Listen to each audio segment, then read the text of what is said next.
balik senyum hangat Filipina, ada sebuah kisah tersembunyi di ganggang sempit Manila. Kisah tentang pakpak, sebuah kata yang berarti mengibaskan debu, namun memiliki makna yang jauh lebih dalam tentang perjuangan dan ketahanan hidup. Dalam video ini, kami mengajak Anda menyelami realitas pakpak. Makanan yang lahir dari sisa-sisa yang terbuang, kemudian dibersihkan, diolah kembali, dan menjadi penyambung hidup bagi mereka yang berada di garis kemiskinan ekstrim. Ini bukanlah sekedar cerita tentang makanan. Ini adalah perjalanan emosional untuk memahami bagaimana kreativitas, harapan, dan martabat manusia dapat bersinar di tengah keterbatasan yang paling kelam.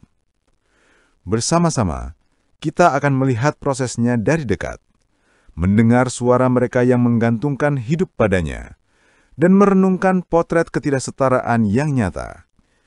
Mari buka mata dan hati kita untuk sebuah cerita yang jarang terdengar, namun sangat perlu untuk kita ketahui. Kami menyajikan realitas ini bukan untuk menghakimi, melainkan untuk menumbuhkan empati dan kesadaran. Saksikan kisah ketangguhan luar biasa dari orang-orang yang menemukan cara untuk bertahan hidup di tengah kondisi yang paling sulit.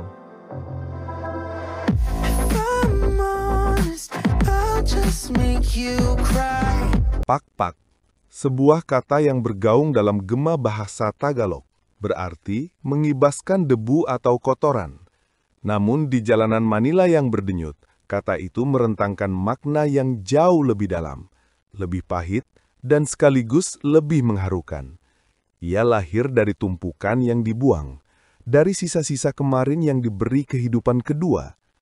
Di balik lampu neon yang berkedip, kita menapak trotoar yang basah oleh curahan hujan dan cerita-cerita yang tidak sempat selesai. Pakpak bukan sekedar soal makanan. Ia adalah kisah bertaut antara kelindan nasib manusia dan sisa-sisa dunia. Sisa yang dibawa ke balik dapur kecil, dibersihkan dari debu yang masih melekat pada ingatan, lalu dimasak ulang dengan niat bertahan hidup. Dari sana, ia menyamar menjadi harapan bagi mereka yang hidup di tepian kemiskinan.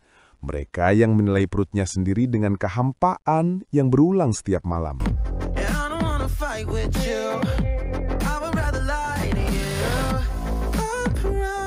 Secarik cerita yang pahit ini tak hanya mengenai rasa, melainkan tentang proses bertahan yang keras. Sisa-sisa itu diangkat, disisir, dicuci dari noda-noda masa lalu, kemudian dipanaskan hingga kembali berdiri sebagai makanan. Dan meski kabut kecurigaan masih menempel pada aroma dapurnya, pakpak tetap diserapkan sebagai bagian dari rutinitas kota yang tidak memilih-milih siapa yang pantas makan. Secara harafiah, kata itu berarti menyingkirkan kotoran dari sesuatu. Langkah pertama untuk menyelamatkan sisa makanan sebelum ia hadir lagi di atas piring manusia. Tetapi maknanya jauh lebih rumit. Ia adalah peringatan tentang bagaimana kemiskinan bisa memaksa kreativitas ekstrim. Bagaimana hidup bisa memaksa kita melihat nilai pada hal-hal yang orang lain anggap sampah.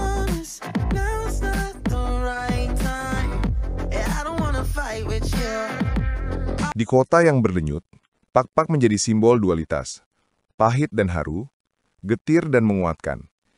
Ia menyimpan luka-luka yang tersembunyi di balik pintu-pintu rumah yang sederhana, tetapi juga menyalakan lilin kecil harapan bagi mereka yang berjuang untuk tetap berdiri di bawah langit yang sama. Dan ketika malam turun menutup jalanan Manila, kisah pakpak tetap berbisik di telinga mereka yang terdorong oleh kebutuhan. Bahwa dalam setiap suap, ada cerita tentang perjalanan panjang sisa-sisa yang diberi kehidupan kedua, tentang manusia yang memilih bertahan meski jalan penuh debu. Sebuah narasi yang mengingatkan kita bahwa kemanusiaan tidak pernah benar-benar selesai pada kata-kata mewah, melainkan pada tindakan sederhana yang menjaga sesama tetap hidup.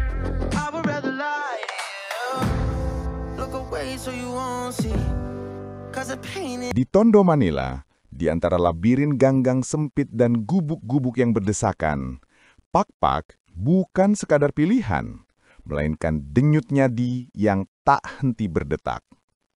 Ia adalah jembatan rapuh yang menghubungkan kelaparan dengan kelangsungan hidup. seutas tali harapan yang menahan beban malam.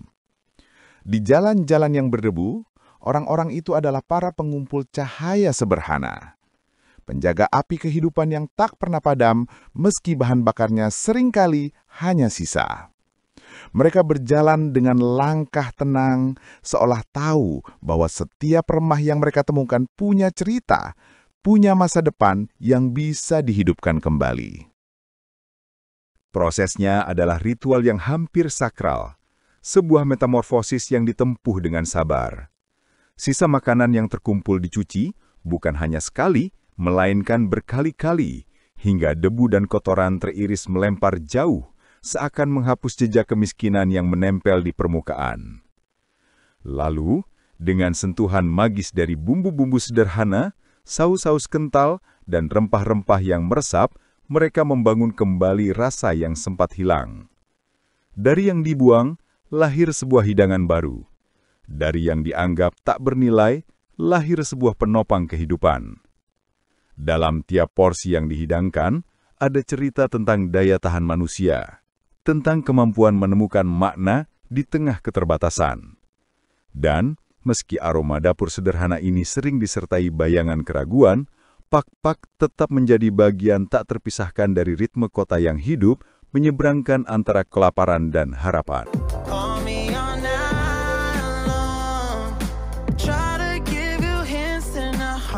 Ini bukan hanya tentang makanan. Ini tentang keteguhan hati yang tidak memilih-milih cara untuk bertahan. Tentang bagaimana keberanian untuk melihat nilai pada apa yang tersisa bisa menjadi cahaya yang menuntun banyak jiwa melewati malam yang paling pekat. Mengapa pak-pak ada? Pertanyaan itu menggantung di udara, berat dan getir, seperti asap dari api yang tak ingin padam. Jawabannya berbisik dalam hembusan angin yang membawa cerita kemiskinan ekstrim, menyeberangkan nyali dari satu napas ke napas berikutnya. Di Filipina, khususnya di jantung Manila, metro yang megah dengan gedung-gedung menara, dan juga lorong-lorong sempit yang berdesak, terdapat jurang yang menganga antara kemakmuran dan kelaparan.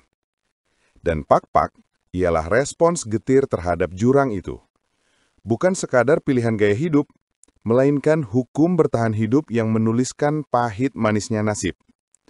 Ia tentang orang tua yang berjuang memberi makan anak-anaknya, tentang malam-malam panjang di mana doa-doa teredam di balik asap dapur yang mengebilkan, dan tentang anak-anak yang tumbuh besar dengan pemahaman bahwa setiap remah adalah berharga. Setiap serpi sisa punya kemungkinan untuk hidup selanjutnya. Pak-pak lahir di persimpangan keterbatasan, sebuah cermin realitas keras yang memantulkan luka, tetapi juga kilau ketahanan manusia yang luar biasa.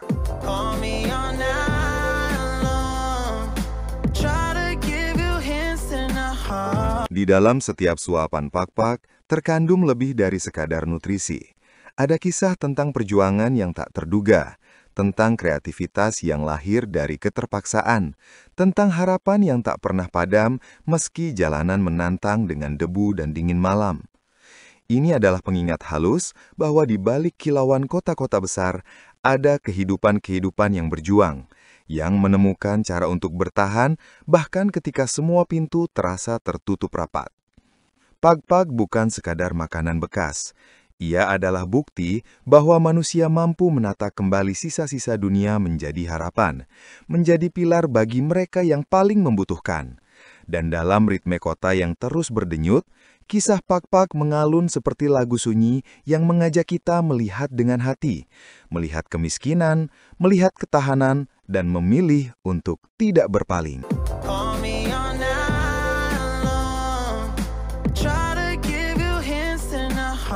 Pak-pak mungkin adalah simbol dari kemiskinan. Namun, bagi mereka yang hidup dengannya, ia juga adalah simbol ketahanan. Sebuah pelajaran tentang bagaimana jiwa manusia dapat menemukan cahaya bahkan di sudut-sudut paling gelap sekalipun. Kisah ini tak sekadar mengibaskan debu, melainkan mengibaskan hati kita. Menggugah kita untuk merenung, berempati, dan tidak melupakan realitas di balik kilau kota. Di balik dapur sederhana, di balik asap yang menari pelan, ada semangat yang tidak pernah padam. semangat bertahan hidup, semangat mencipta makna dari yang tersisa, dan semangat menjaga sesama ketika jalan terasa terlalu berat.